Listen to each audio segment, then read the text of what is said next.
Hare Krishna, welcome everyone to our Srimad Bhagavatam view class. We'll begin with our prayers.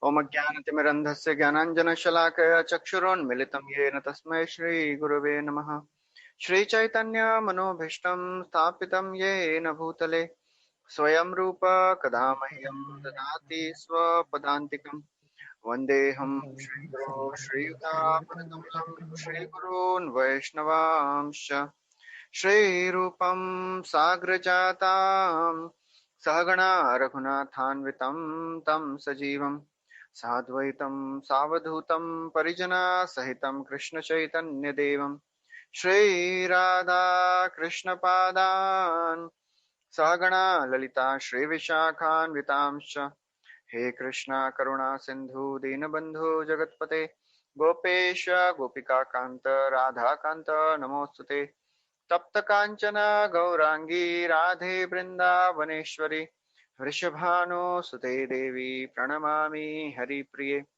वाञ्छाकल्पतरुभ्यश्च कृपा सिन्धुभ्यैव च पतितानां पावनेभ्यो वैष्णवेभ्यो नमो नमः। जय श्री कृष्ण चैतन्य प्रभु नित्यानंद श्री अद्वैत गदाधार श्रीवासदि गौर भक्तवृंद हरे Krishna Krishna Krishna Hare Hare Hare Ram Ram Ram Hare Hare.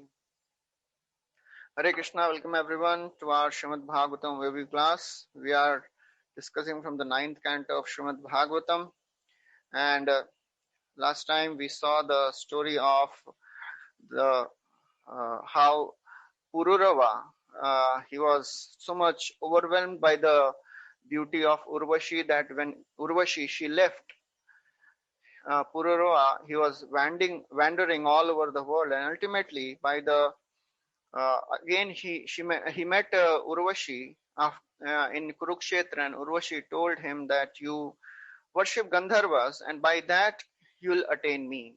So Pururava he worshipped Gandharvas, he performed this sacrifice, and then ultimately he attained the planet of Urvashi, where Urvashi was staying.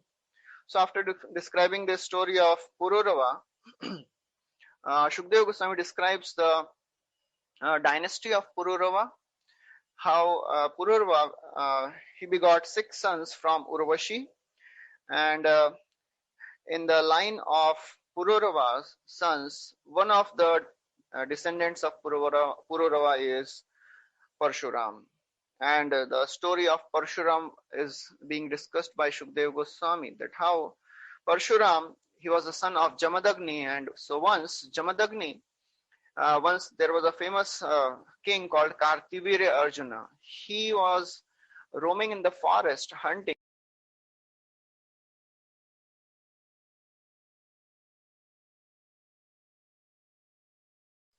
Hare Krishna, sorry for the delay, there was some problem with the network.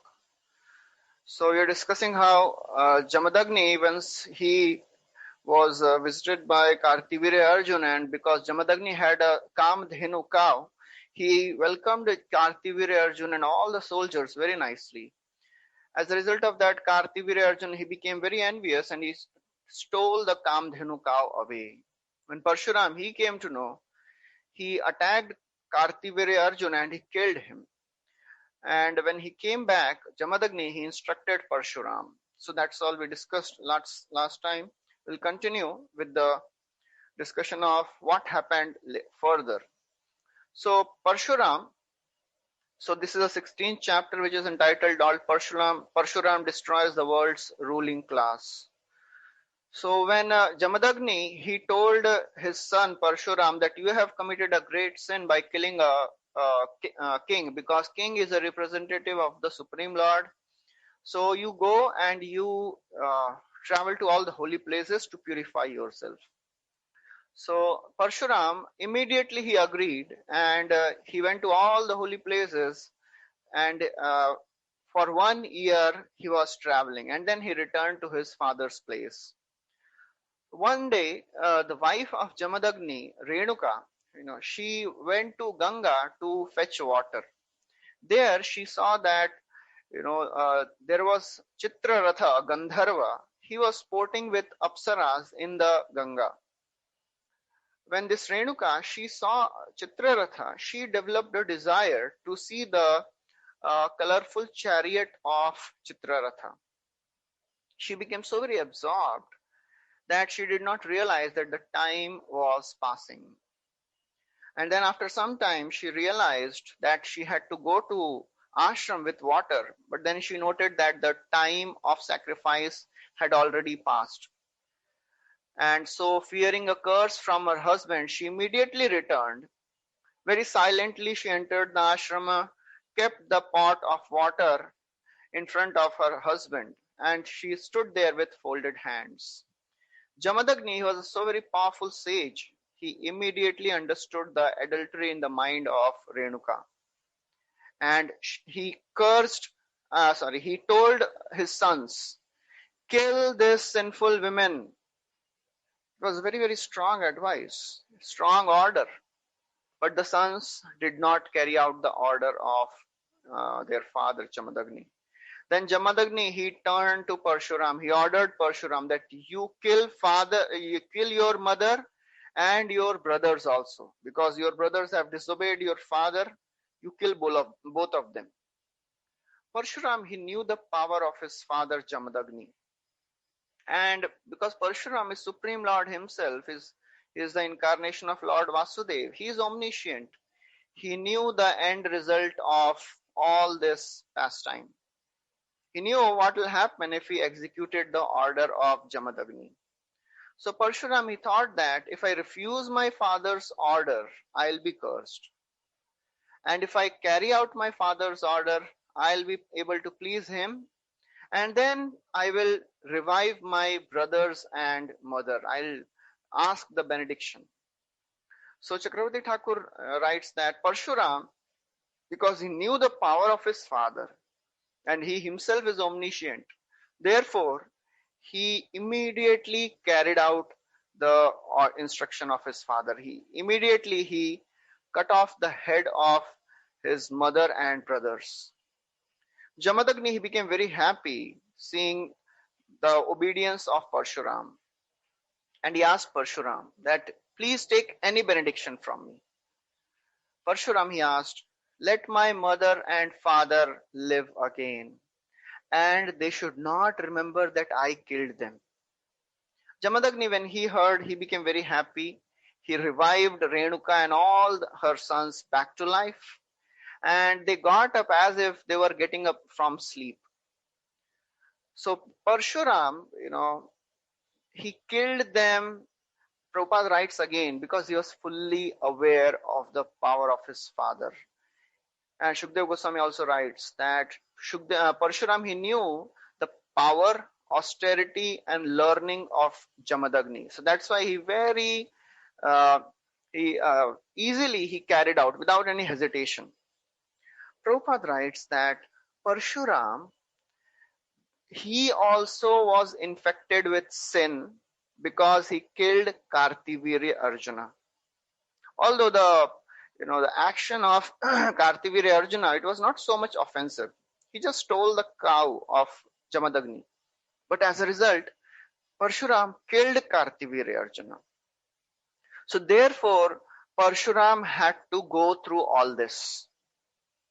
And then Prabhupada writes, whether Jamadagni, whether Kartivirya Arjuna, or whether Parshuram, anyone, if he acts whimsically, if he acts without proper guidance, then he will suffer the reactions, whoever he may be. So therefore, we have to be really careful that whatever action we are doing, we should be rendering all our activities under the instructions of a superior authority. We should not ever act whimsically. We should be very, very cautious about all our actions. So now, because Jamadagni, he ordered the death of his wife, who was chaste and who was offenseless. So we'll see now that in the coming discussion, Jamadagni will also suffer.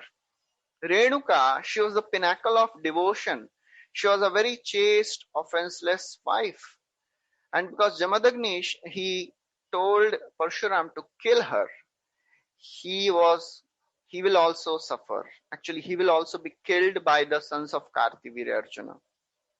So it so happened that the sons of Kartivirya Arjuna, they were so very angry because Parshuram had killed their father. To take the revenge of the death of their father, the 10,000 sons of Kartivirya Arjuna, they entered the ashram of Jamadagni when Parshuram and all the other sons were not there. Jamadagni was meditating on the Supreme Lord in front of the fire. He was doing the rituals with his eyes closed. They came and they were about to cut off the head of Jamadagni. Renuka, she started crying, weeping, pleading with them, please don't kill him. He is an offenseless person. He begged for the life of her husband. But these sons of Kartivirya Arjuna, they were so very cruel. They were so very merciless. Devoid of all the qualities of a Kshatriya. They cut off the head of Jamadagni and took it away. Renuka, she started crying very loudly, calling her son, "Oh Ram, oh my dear Ram, please come, oh my son." When Parshuram and all her other sons, although they were very far, this Renuka, she was crying so very loudly that they could hear the cries of their mother. They immediately returned to the ashram, and when they saw their father mercilessly murdered, they started crying out of great anger, grief, lamentation. They said, "Oh Father, you have left us and you have gone to heavens." So they were crying like that. Parshuram, when he saw this, he became so very angry. He gave the body of his father to the brothers, and he took up his axe, and he went with a desire, with a determination to kill all the 10,000 sons of Kartivirya Arjuna. And on the top of that, he desired to end the Kshatriya race altogether. He entered the city of Kartivirya Arjuna, Mahishmati. He entered right in the middle of the city and he started killing all the sons of Kartivirya Arjuna. He created a whole mountain of the heads of the sons of Kartivirya Arjuna. These sons, because the city, it has already lost its glory because Jamadagni was killed by the sons. So therefore, Parshuram, he mercilessly, he killed all of them without thinking even a bit. A river of blood started flowing in the city. And whoever would disrespect Brahmanas, just by seeing this river of blood, it created fear in their hearts. So therefore, Shukdev Goswami says that on the plea of retaliating the death of his father, Parshuram killed Kshatriyas all over the world who had turned against the principles of Dharma, who had started disrespecting the Brahmanas. He killed all of them. And the killing of all these Kshatriyas created a whole river. And Parshuram created 9 lakes with their blood at Samant Panchak. So Prabhupada writes, as a Supreme Lord, it is not so amazing that Parshuram, he killed all the Kshatriyas. Because that is the mission of Lord. Paritranaya sadhunam vinashaya cha dushkritam. Because the Kshatriyas, they were not following the rules and regulations of the scriptures. They became whimsical. They started disrespecting the Brahmanas. Therefore, Parshuram, he killed all of them. Parshuram, he brought the head of the father. He joined father's head to the dead body and revived him. He worshipped the Supreme Lord and he performed a huge sacrifice. And after completion of the sacrifice, he donated the entire land to the priests of the sacrifice. He gave the eastern direction to the Hota priest, southern direction to the Brahma, western to the Adhvaryu, and northern to the Udgata. And whatever place was remaining in between, he gave to all the others. In this way, he performed a great sacrifice, distributed lots of charity, and then he took the Avabhrita bath. That is the ceremonial bathing which is done after the sacrifice is over. So then, because of the killing of all the Kshatriyas, although he is a supreme lord, but still to atone all the sins of killing, he performed this sacrifice. And after being cleared of all the sins, he became effulgent. He looked like a sun in the clear cloudless sky. So Jamadagni, Shukadeva Goswami describes that after he was brought back to life, he became one of the 7 sages, Saptarishi. So there are 7 Saptarishis, 7 sages, the 7 stars which we can see in the sky at the night. So these are Kashyapa, Atri, Vashishta, Vishwamitra, Gautama, Jamadagni, and Bhardwaj. These are the 7 sages, Saptarishis. So Parshuram also, Shukadeva Goswami says that he will become the foremost of the 7 sages in the next Manvantara. So now it is the 7th Manvantara which is going on. In the 8th Manvantara, Parshuram will become one of the sages. And then Shukadeva Goswami says that Lord Parshuram is still living in the Mahindra mountain. Parshuram has now given up all the weapons. He is fully satisfied. He is meditating on the Supreme Lord. And he is worshipped for his most wonderful character. He is worshipped by Siddhas and Charanas and all the great sages. So Shukadeva Goswami ends this chapter by describing that in this way, the Supreme Lord, he appeared in the Bhrigu dynasty and released the universe from the burden of all the uncivilized kings. That is the end of the 15th chapter. There is something which is remaining in that. So after this, Shukadeva Goswami describes in the same chapter, 16th chapter, the story of the another son of Gadhi, that is Vishwamitra. So now Shukadeva Goswami is describing about the descendants of Vishwamitra. Vishwamitra, he was as powerful as fire. He had 101 sons, and he adopted one more son whose name was Shunashepa. So we have heard the story of Vishwamitra many times, that Vishwamitra, he was actually a Kshatriya named Kaushika. And there was a fight, and just like Kartivira Arjuna, he entered the ashram of Jamadagni and he was mesmerized seeing this Kamdhenu cow.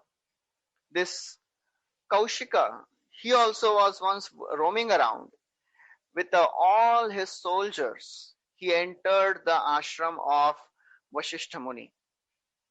Vasishtha Muni welcomed him and all the soldiers. He made wonderful royal arrangements for everybody.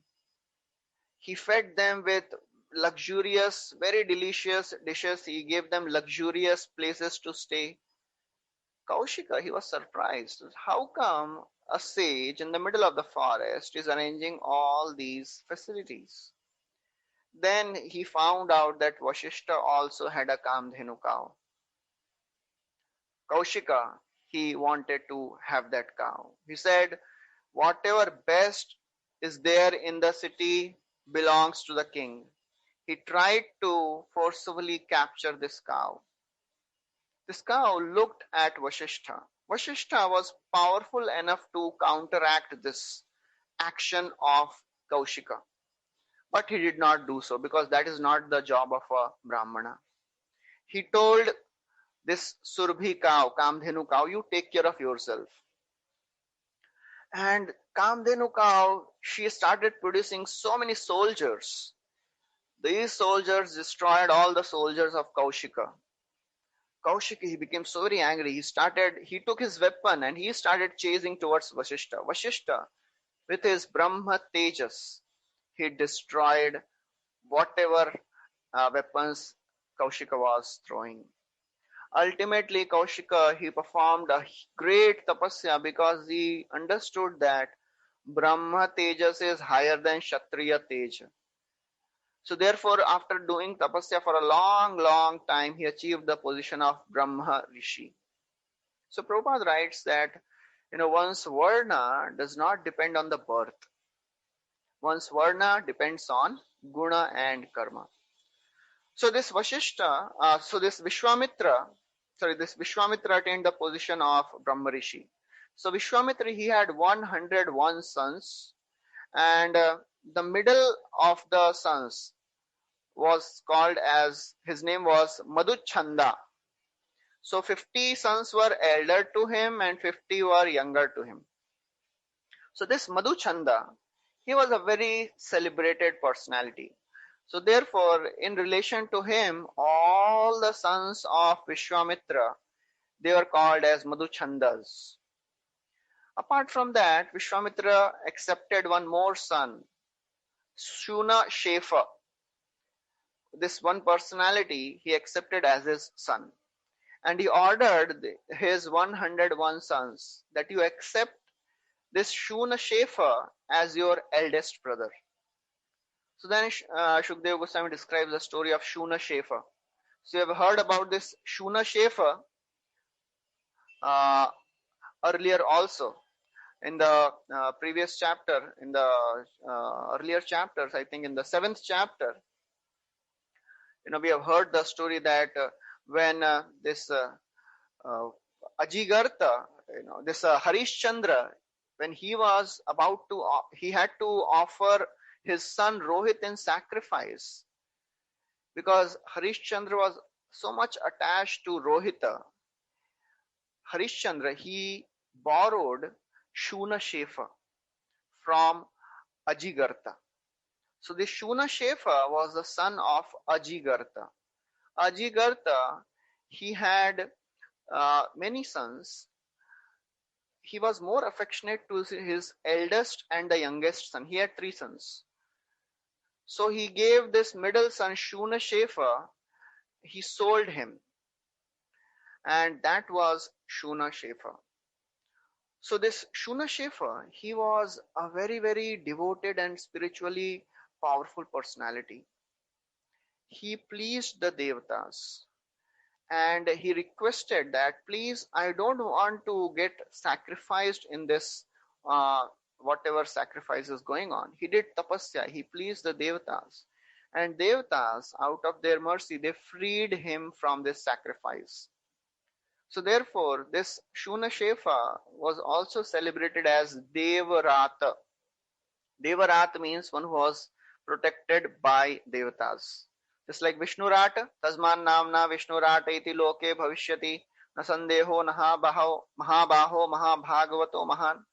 Parikshit Maharaj is called a Vishnurata because he was protected by Vishnu.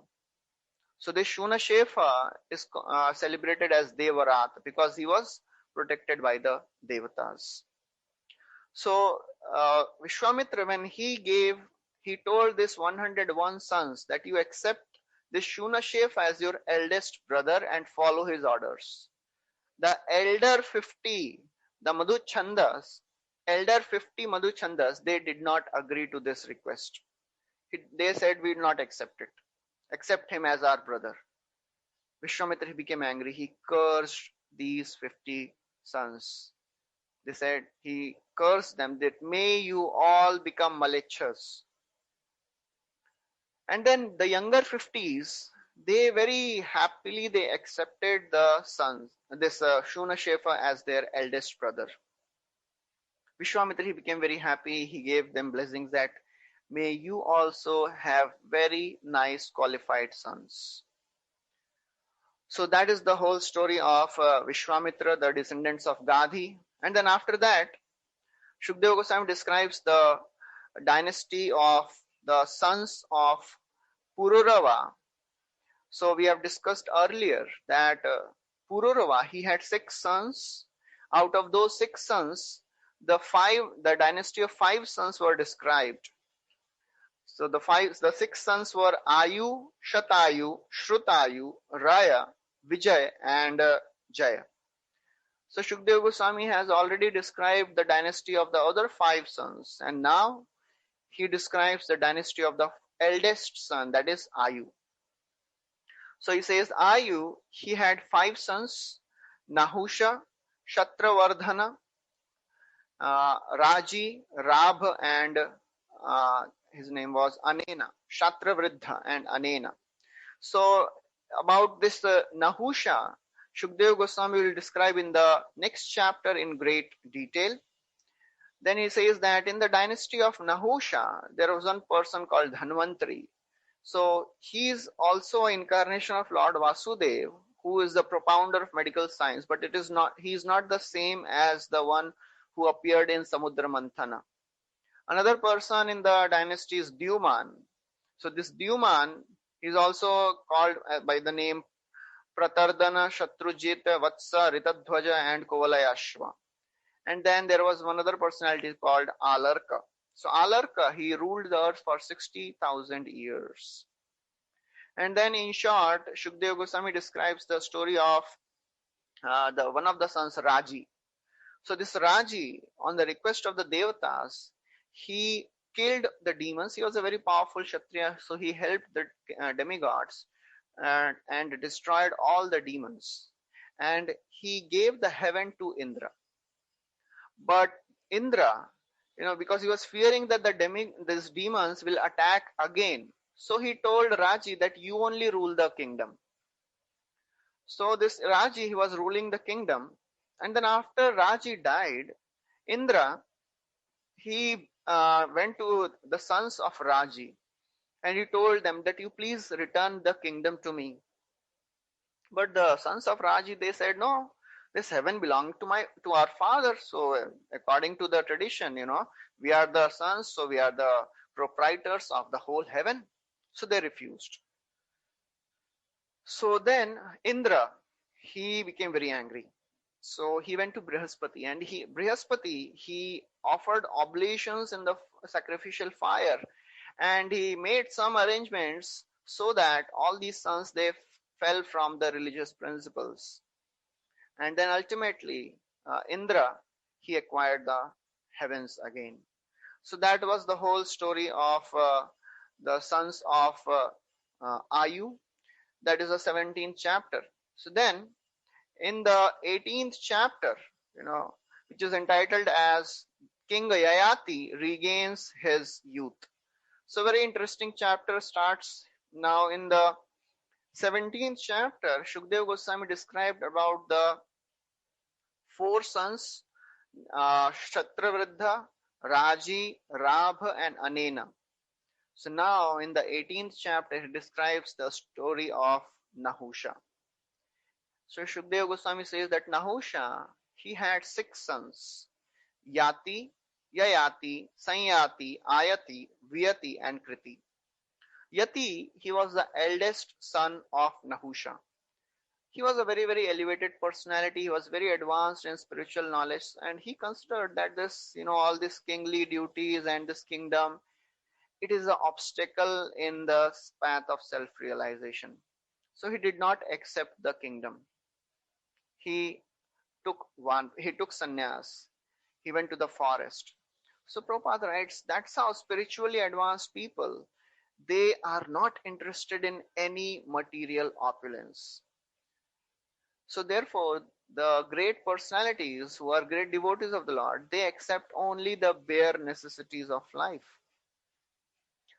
So Prabhupada says that, although by entering all these politics of this world, one may lose the chance of human form of life.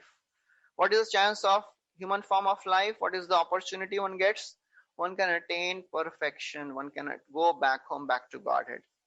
But Prabhupada writes, if one regularly hears Bhagavatam, regularly chants the name of the Lord, he will not be entangled in the family life. So, and then he gives the example of Parikshit Maharaj. Parikshit Maharaj, he was involved in politics. He was a great king.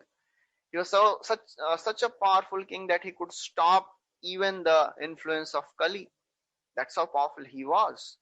But because he was so very devoted to the Supreme Lord, he was not entangled. That's why when he was cursed to die in 7 days, he gave up everything. Atmajaya sutagara pashu dravin bandushu rajye chavikale nityam virunam mamatam jaho. The shackles of family life which are so difficult to cut. Atma, Jaya, Suta, Agar, body, wife, children, home, family, relatives, wealth, prosper, all the property. So very difficult to give up. Parikshit Maharaj, he gave all this up very easily. And he went to the bank of Ganga and he was praying to the sages. Tamopayatam pratuyantu vipra ganga cha devi dhritachittamishe Dijopasishtam kuhakastakshako va dashatvalam gayata Vishnu gatha. So he requested all the sages, oh great sages, please keep on reciting the glories of Lord Krishna. Because now I am cursed to die in 7 days, I do not care for all these things. I am just interested in hearing the glories of the Lord. If I have to take birth again in this world, please give me 3 benedictions. Let me have intense attraction for the Lord. Let me get association of the devotees. And let me have compassion for the living entities. Punascha bhuyad bhagavati anante rati prasanga chatadasrayeshu mahatsu yamya mupayami srishtim maitrastu sarvatra namo dujebhyah. So therefore, Prabhupada is writing here, if somebody is a devotee, he will not be entangled in family life. And Bhagavatam, by giving the examples of these great kings, is telling again and again that it does not matter however opulent you are, however rich you are, however wealthy you are, if you are devoted to the Supreme Lord, all the wealth, all your prosperity will not entangle you. That is the definition of Nishkinchana. That's why Kunti Maharani, she is praying that Tvam Akinchana Gochara. You are the property of those who are Akinchana. Akinchan means one who has no possessions. What does that mean? That means he does not have a possessive mentality. Whatever he has, he thinks I will use it in service of Krishna. That is called Yukta Vairagya. Whatever we have, use it in service of Krishna. See everything in connection to Krishna. Anasaktasya vishayan yatharham upayunjatah nirbandha Krishna sambandhe yuktam vairagyam uchyate. That is called Yukta Vairagya. So therefore, Chaitanya Mahaprabhu also he describes in Chaitanya Charitamrita, Sthane sthita shrutigatam tanuvan manobhir. Wherever you are, if you are devoted to the Supreme Lord, you will transcend this, all the bondage of the world. So therefore, Yati, although he was given this kingdom, he was offered this kingdom by his father, he did not accept.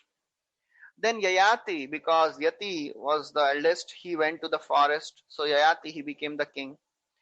And then Shukdev Goswami says, because, Nahusha, his father, he was cursed by Agastya.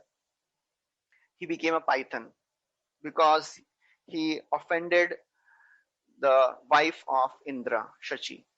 So we have heard about this in brief in the 6th canto also. When Vritrasur was killed by Indra was running because Vritrasur was, afflicted with the sin of killing a Brahmana. He was running and he somehow escaped because he hid himself in the Manas Sarovar lake. He was residing in the subtle fibers of the lotus there for 1,000 years. There was no king to rule the heavens. So the great sages, they told King Nahusha, they requested him that you please become the king of heaven. Nahusha, he kindly accepted this request and he started ruling heavens. So Nahusha, he became so very proud and intoxicated by the wealth. That's the nature of the uh, wealth. That's the nature of the opulence. If somebody is not really devoted, really attached, really uh, bounded to the roots, it is so very easy to get deviated from the path of Krishna consciousness.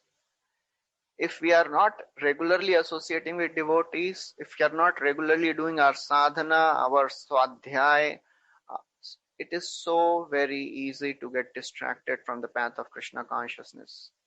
Because the more we try to explore the world, material world, the more we try to enjoy, the more we try to accumulate the wealth, opulences, the nature of these things is it intoxicates the mind.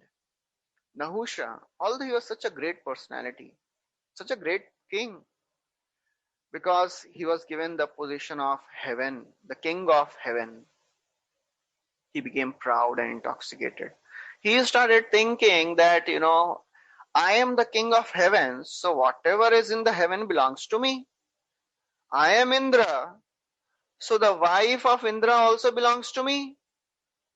So he became so very blinded by this pride, madandha, blinded by the wealth, dhanandha, that he went and proposed to Shachi that you come and you enjoy with me. Shachi Devi, she became so very disturbed. She went to all the sages. She went to Saptarishis and she told everything. And then she made a plan. She told Nahusha that, okay, I'll come with you, but there is a one condition. You have to send a palanquin for me, and the palanquin uh, should be, and you have to come in a palanquin, and the palanquin should be carried by the seven sages, the Saptarishis. Nahusha, he was so very blinded. He did not even realize what is happening. He, without even thinking, he accepted this condition and he told all the sages, you come and you carry me. So all the sages, they are carrying Nahusha in the palanquin. And this Nahusha, he became so very intoxicated. He could not wait to enjoy with Shachi. He was telling all the sages, move fast, go fast. And he was telling Sarpa, Sarpa. Sarpa means fast, go fast. And in due course of all this, he even kicked the sages. He kicked one of the sages. The sages, they became so very angry. They said, you are telling us to move faster? May you become Sarpa. So they cursed Nahusha to become a python. So that is the story of Nahusha's fall down. So then after this, Yayati became the king, and Sanyati, Ayati, Vyati and Kriti, they ruled the four directions. So then Shukdev Goswami says that Yayati, he married Devayani, who was the daughter of Shukracharya, and also he married Sharmishtha, who was the daughter of the demon king Vrishaparva. And that's how he ruled the entire earth. Parikshit Maharaj gets a doubt. He asks Shukdev Goswami, I am curious to know how this Pratiloma marriage happened. What is a Pratiloma marriage? So Prabhupada writes, there is an Anulom marriage and Pratilom marriage. So generally, husband and wife should belong to the same caste. A Brahmana wife should have a Brahmana husband. Brahmana girl should get married to a Brahmana boy. Kshatriya should get married to a Kshatriya. But Anulom marriage means sometimes marriage happens between different castes, different classes. So Anulom means when a boy is from a higher caste and the girl is from the lower caste. A Brahmana boy, when gets married to a Kshatriya girl, that is called Anulom marriage. That is allowed. That is acceptable.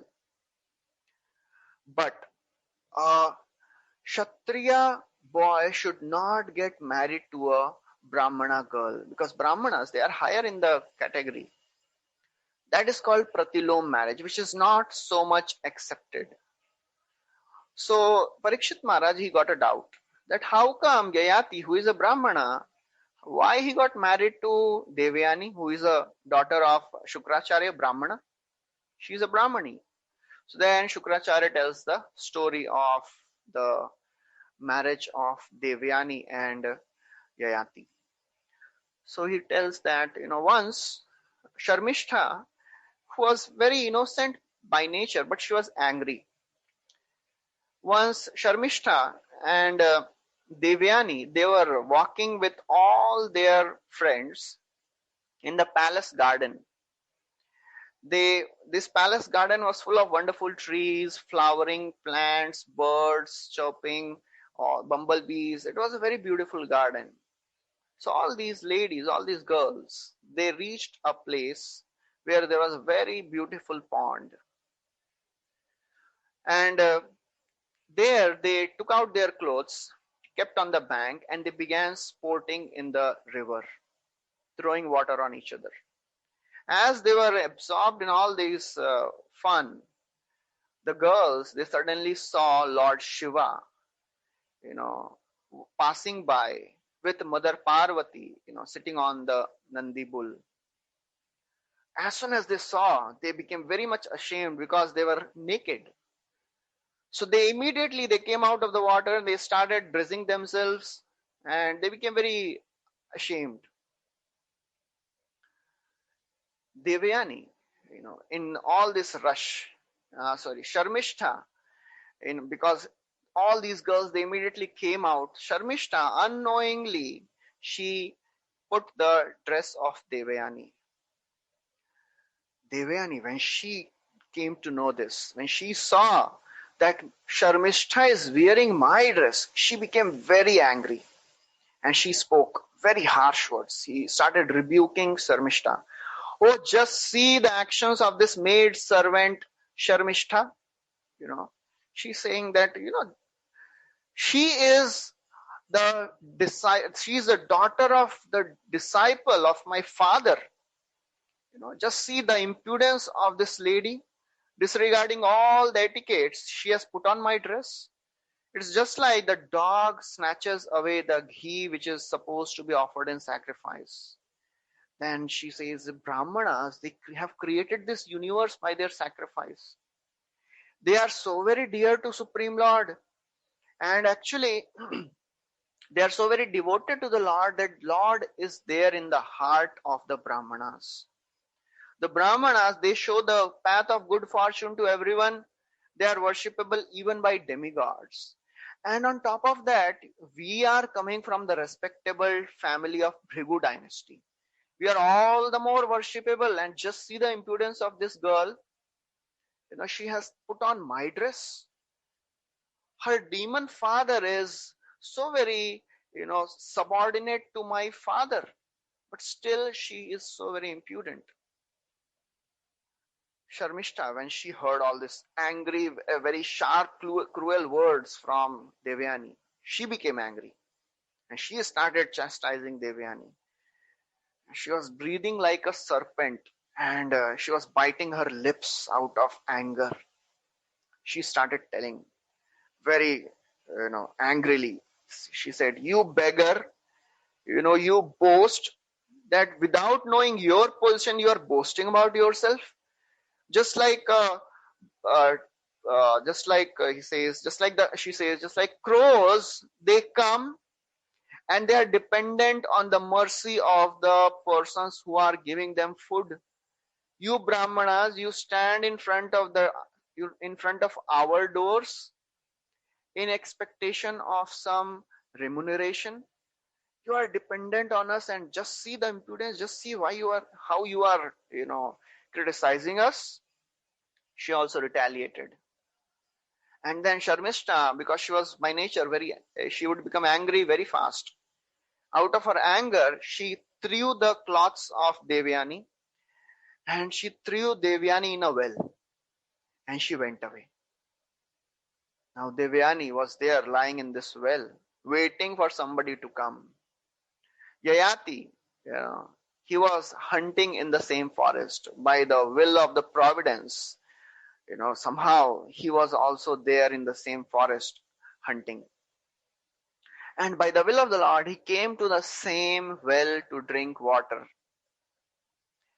When he looked inside the well, he saw this Devyani, without having any clothes on in this well. He became compassionate as a king. He threw his upper cloth to cover herself, and he caught her hand and he took her out. He lifted her out. When Devyani, she saw that this great King Yayati has saved me, she became very loving and affectionate to him. She started speaking to him very lovingly. She said, "O king, by accepting my hand, you have accepted me as your wife, married wife. So please let me not be touched by others. It is there in my providence that I will not be married to a Brahmana husband, because I cursed the son of Brihaspati, Kacha. That's why please accept me." Sorry. That's why please accept me as your wife. So Prabhupada writes that, actually when this Yayati, he was taking out this Devyani out of the well, he also got attracted seeing the beautiful features of Devyani. So he asked Devyani, "From whose family are you? Who is your father? From which dynasty you are coming from?" So therefore, Devyani also understood that he is also interested in her. But because she was a Brahmana and Yayati was a Kshatriya, so therefore, Devyani is telling the story. She said, "Because when I cursed Kacha, he told me, he also counteracted, he also counter-cursed me. He told that I will not get a Brahmana husband." Who is Kacha? Prabhupada tells the story of Kacha. This Kacha, he was son of Brihaspati. And he came to Shukracharya to learn this Mrita Sanjeevani Vidya. So Mrita Sanjeevani Vidya means the knowledge by which one can revive a dead person. And if somebody has, died in the battle, by this Mrita Sanjeevani Vidya, this person can be revived. So this Kacha, as he was learning this knowledge from Shukracharya, Devyani, she got attracted to Kacha. And she proposed to Kacha. But Kacha, he said, because you are the daughter of my spiritual master, you are worshipable for me. I cannot accept you in marriage. Devyani, she became angry at Kacha. She cursed Kacha. She said, "Because you have disrespected me, you have refused my proposal, I curse you that whatever knowledge you have learned, it will become useless." Kacha became angry and he cursed, "You will not get a Brahmana husband." So that's why, Yayati, this Devyani, he told everything. So this Yayati, although he did not like it, because it was a Pratilom marriage. Yayati was a great king, knower of all the religious principles. He knew that this is not the right type of marriage. But still, he accepted it because of two reasons. He was attracted by the beauty of Devyani, and secondly, he thought this is all arranged by the will of Lord. Otherwise, how is it possible that I land up in the same place, in the same well? So it is all arranged by the Lord. Prabhupada writes an interesting thing there in the purport. He says, a person is born in one of the three categories, Devagan, Manushyagan and Rakshasgan. And therefore he says in different parts of the universe there are different demigods and the demons. Similarly, in the human species also, there are various types of humans who take birth. Some people resemble devatas, some people resemble demons. So in marriage ceremony, uh, it is very, very recommended that you match the astrological charts. Because if a Devagan person is married to a Manushyagan, or a Devgan is married to a Rakshashagan, then the marriage will not be compatible. So marriage should happen only between the compatible personalities. And then Prabhupada writes, because in modern times nobody takes care of all these things, that's why there are so many divorces which are happening. So Yayati, after this incident, he went to his palace, and Devayani, he returned to the ashram of Shukracharya. She went home crying. She told Shukracharya what everything, how Sharmishta she misbehaved and she threw her in the well, and how this Yayati saved her. Shukracharya, he became very much aggrieved hearing all this. He criticized the uh, profession of the priesthood. He said, it is better to live by uncha vritti. Uncha vritti means uh, the Brahmanas, they maintain themselves by various ways. The best is not to depend on anyone, not even beg. Just go to the fields after the grains are harvested. Some grains are lying in the ground. You go and just like pigeon, you pick up the grains and you maintain your family with that. That is the best thing.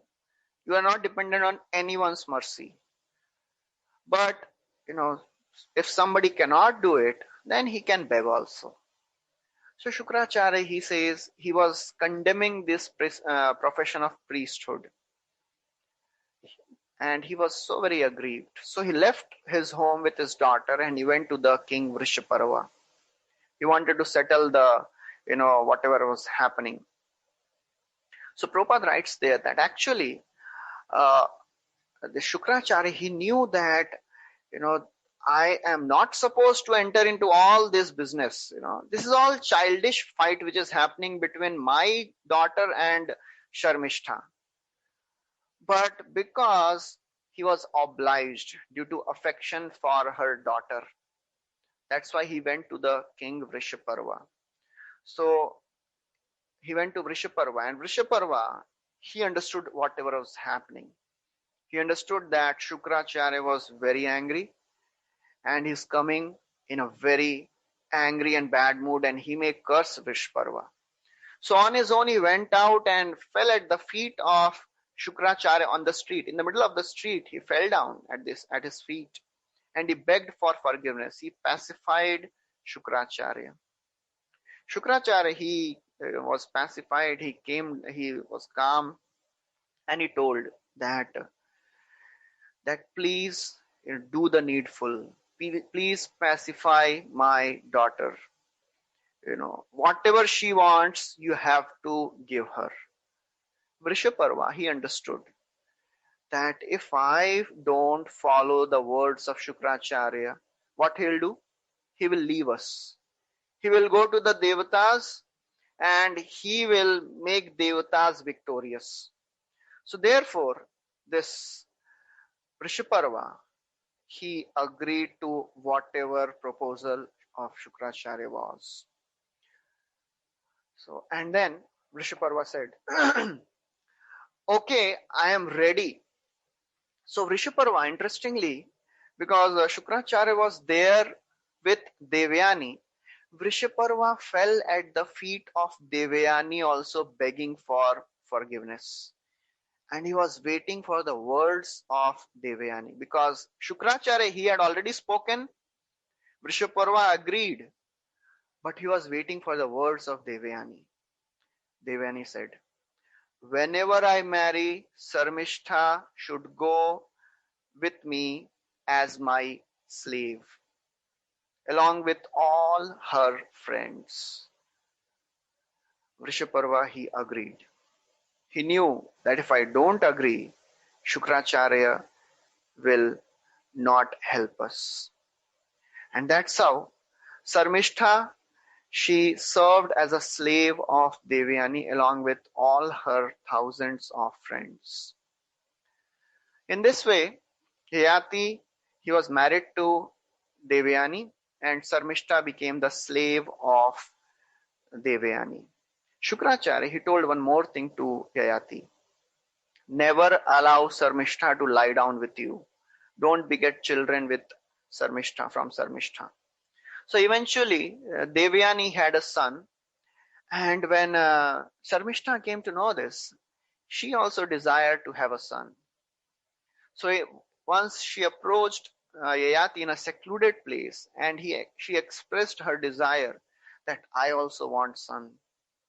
Yayati, he knew the consequences. He remembered the curse of Shukracharya. He remembered the condition of Shukracharya. But still, Yayati, because he was dharmagya, he knew the principles of religion, which says that if a woman approaches a Kshatriya to beget child, Kshatriya cannot refuse.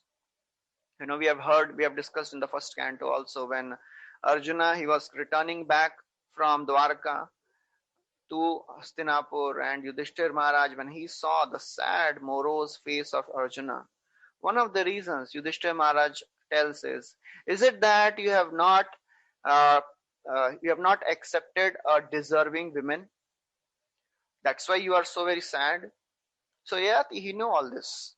As a Kshatriya, it is my duty to satisfy a woman if she comes to with the desire to have a child. So Yayati from Devayani begot Yadu and Turvasu, and from Sarmishta he begot three children, Druhyu, Anu, and Puru. When Shukracharya, just a minute. Yeah.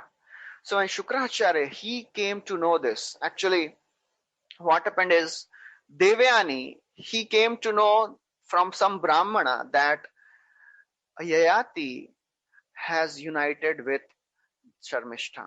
She was so very angry. She was frenzied with anger. She went to her father's place and she told whatever was happening. Shukracharya, he became very angry. He went to Yayati and he told, you untruthful fool, you are so very lusty for women. I told you not to beget children, not to unite with Sarmishta, but still you have done it. You have done a great wrong. I curse you to become invalid. You will be disfigured by old age and invalidity. Yayati, when he heard this curse, he said, O great sage, I have not still satisfied my lust with your daughter. So what you are saying, that if you are cursing me in this way, your daughter will also suffer, because she will not be able to satisfy her lust. So Yati says, I have not yet satisfied the lust with your daughter. So therefore, please do something. Shukracharya says, okay, because Shukracharya understood that, yes, there is a valid point there. So he gave some concession. He said, you may exchange your old age with someone who agrees to give his youth. So Chakravarti Thakur says that Yayati, when he heard this, he may think, who will give his youth to me and take my old age? Shukracharya says, someone like your son, who has some affection for you, he will take your youth. Or what? He will give you his youth. Or what you can do, you can make an announcement that anybody interested in giving me his youth, please come. And if somebody is agreeable, he'll come. So Yati, he accepted this benediction from Shukracharya. He went to his son. He went to his eldest son Yadu. He said, dear Yadu, I have not yet satisfied my lusty desires. I am not satisfied in enjoyment now. And I have become cursed to become old age. I have now being cursed. So he said, if you take my old age and you give your youth so that I may satisfy my desires, Yadu, when he heard, and before that, Prabhupada writes a very nice purport there. Prabhupada writes, this is the nature of lusty desires. When a person is obsessed with lust, he completely becomes, oblivious of what is happening. He becomes blinded. That is kamandha. Kamaistai rita. A person who wants to enjoy sense gratification, he loses all his good intelligence. And this is a very wonderful example. Yayati, he is begging his father shamelessly that you please give your youth and take my old age because I want to enjoy sex life. So that is the nature of sense gratification. Nunam pramattaha kurute vikarma. Prabhupada writes, people, they have become exclusively mad. Because of the desire for sense gratification, they have become mad. Just to enjoy senses, yadindriya pritaye aprinoti. To enjoy sense gratification, the people, they are ready to go to any extent. That is the madness they have. How to come out of it? There is only one way. All our desires for sense gratification can be destroyed only if we focus on the lotus feet of Lord Krishna. Just like Yamunacharya, he says that because he was a king in the past, he says, Yadvadi mama cheta Krishna padara vinde nava nava rasadhamni udyatam rantumasit aho batanari sangame smaryamane bhavati mukha vikara shishto nishtivanamcha. He's saying, because now my mind is focused on the lotus feet of Lord Mukunda. I am experiencing newer and newer ecstasies every moment. Therefore, whenever thoughts of sense gratification with women comes in my mind, whenever I remember that experience, what happens? My lips curl in distaste and I spit at that thought. Because a devotee develops a higher taste, param drishtva nivartate. Therefore, all these lower pleasures become insignificant. That is what is awaiting us in the future. If we hang on to the process, if we become serious and sincere in this process of Krishna consciousness, for sure, one day, all this material sense gratification will become tasteless. It will lose all its charm. At present, it may be very, very attractive. It may be very difficult to focus on the holy names of the Lord. It may be so very difficult to chant the names, to meditate on the Supreme Lord. But there is a hope for everyone. If we are serious, sincere, and without ulterior motives, for sure, Krishna will show mercy. Only thing which is required is our sincere struggle, our sincere efforts.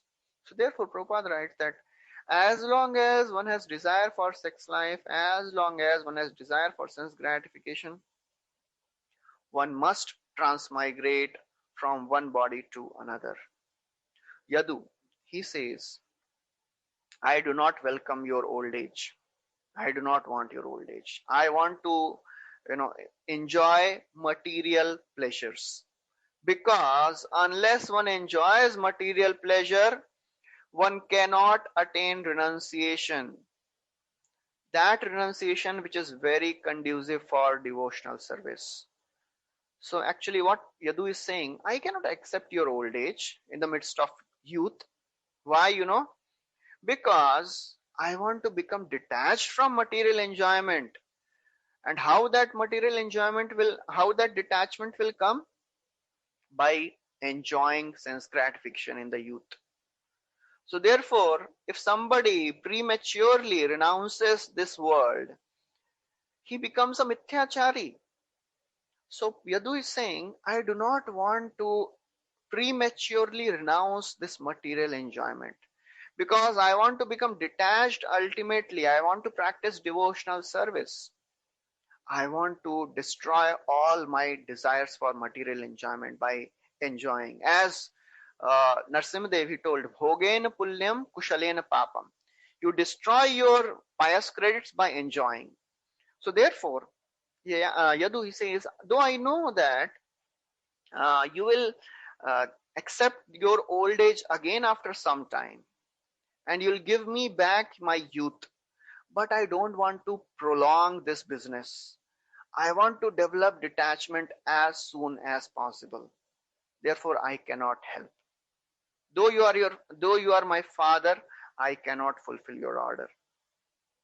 So Chakravarti Thakur clarifies there that Yadu, he was a very great devoted king. As in the 10th canto, it is described, Yadocha Dharma Shila. He was a great dharmic king. He was very pious and he was adherent to the principles of dharma. He knew that if I unnecessarily, prematurely renounce, then I may again land up into sense gratification. And Chakravarti Thakur gives the example, just like Kumaras, they refused the request of Brahmaji to beget children because it was an obstacle on the path of spiritual realization. Similarly, Yadu also refused to accept this request from his father because he thought, if I prematurely give up my youth, I will develop the desires to enjoy later. So Prabhupada writes in the purport that actually Yadu, he was such a great king that he wanted to become more and more devoted to Krishna. And therefore, he knew that in the dynasty, in his dynasty, Krishna will appear in the future. Therefore, he did not want to prolong the appearance of Krishna. As Kunti Maharani, she prays, Kechidahur yadam ajam jatam punya shlokasya kirtaye yado priyasyan vavaye malayasye vachandanam. Some people say that you have appeared in the dynasty of Yadu to glorify the kings like Yudhishthir Maharaj. So therefore, the action of Yadu was not irreligious. He very well knew what he was doing. So Prabhupada writes in the purport there that, in our society also, he's writing that, we have seen that many people, many devotees, they prematurely take sannyas, and because they cannot follow the principles, they fall down. So therefore, one should not prematurely take sannyas. There is a gradual process of elevation. If one does not satisfy the lusty desires in youth, Prabhupada writes, there is a chance of being disturbed later. So he writes, the general process is one should get married and then vanprastha and then ultimately sannyas. So Yadu, he refused. Yayati, he approached other sons. He approached Turvasu, approached Druhyu, and approached Anu. All three of them, because they were ignorant of the principles of dharma. They were adharmagya. Adharmagya means they were not knowing the principles of religion. They did not accept the request of Yayati. So that is how Shukdev Goswami is, making contradiction, making a comparison. Yadu was dharmashilasya, and the other sons were adharmagya. He refused their father's request because what is the dharma? Dharma of the son is to follow the instructions of their father. So Prabhupada writes, Yadu was different from his brothers because he was focusing on devotional service. All these other brothers, they were thinking of their own sense gratification. That's why they did not follow the request of their father. Then ultimately, very despondent, Yayati approached the last son. He approached this last son, Puru. And Puru, he told that, oh dear Puru, please do not become disobedient like your other brothers. This is not right. This is your duty to help your father. When Puru, he heard this, he was a very great personality. He said, who can repay the debt of father? Because of the father, one gets a body. And with this human body, one can attain perfection of life. One can attain the supreme personality of Godhead. So therefore, Prabhupada writes a very nice purport there. Prabhupada says, in human body, one has the consciousness to get elevated to the highest platform of devotional service. And the father is the one who gives the body to a person. So therefore, if one can elevate his consciousness to the highest order of Krishna consciousness, then that is a perfection of the human form of life. And if the father is a devotee and he helps the son to become Krishna conscious, he is the most benevolent father. So that is the most benevolent father, Prabhupada says. The father who trains the child in Krishna consciousness. So then Puru, he says that there are 4 types of sons. Uttamaschinditam kuryat proktakari tu madhyama adhamo ashraddhaya kuryat akartocharitam pituhu. He says there are 4 classes of sons. You know what is the first class son? Uttamaschinditam kuryat. The first class son, he acts even without father telling anything. He anticipates the actions of his father and he performs the duty. That is a first class son. Second class son, he acts upon receiving the order from his father. So Puru considered that I am a second class son. At least I should follow the instruction when it's coming from the father. Who is a third class person, third class son? He carries out the order of the father without having any faith. Ashraddhaya. And the fourth class son is the one who refuses the order of the father. He is like the stool of the father, he says.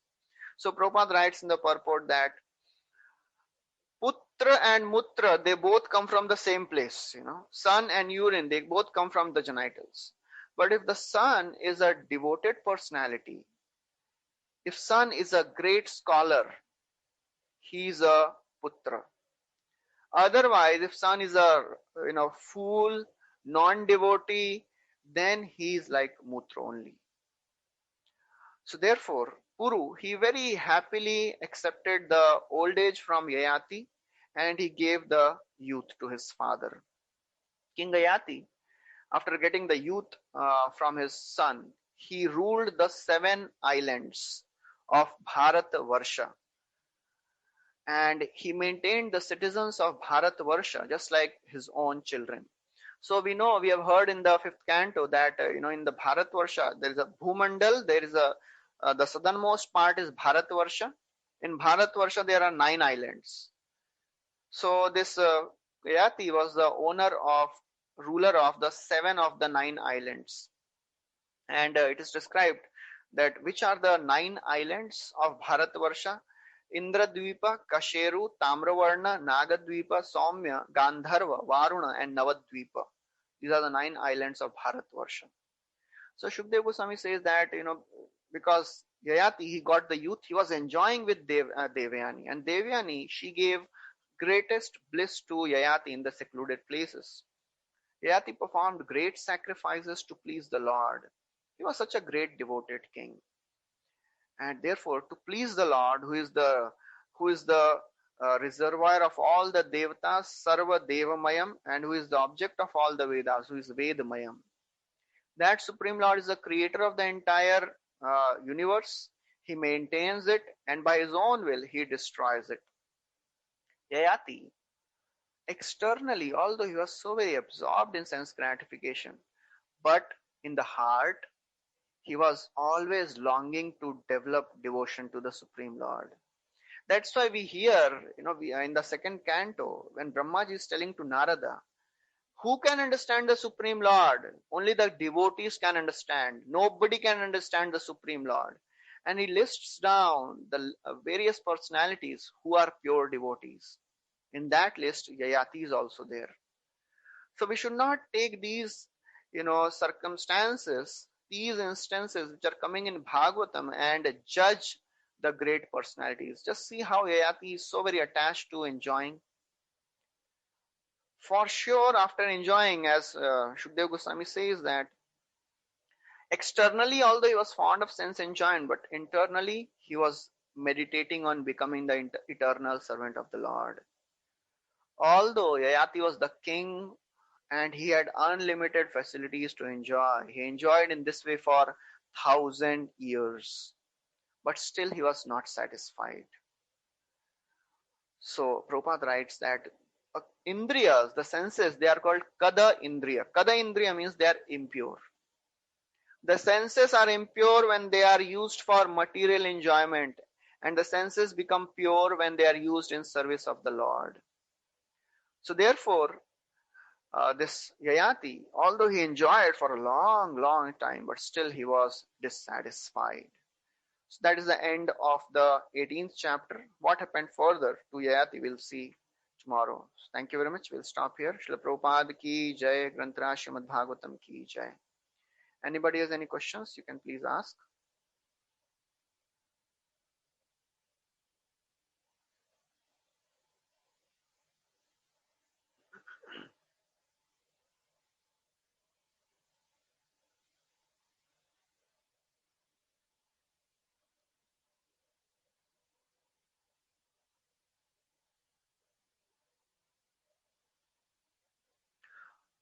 Okay, so we'll stop here. Thank you very much. Hare Krishna. Srila Prabhupada ki jai.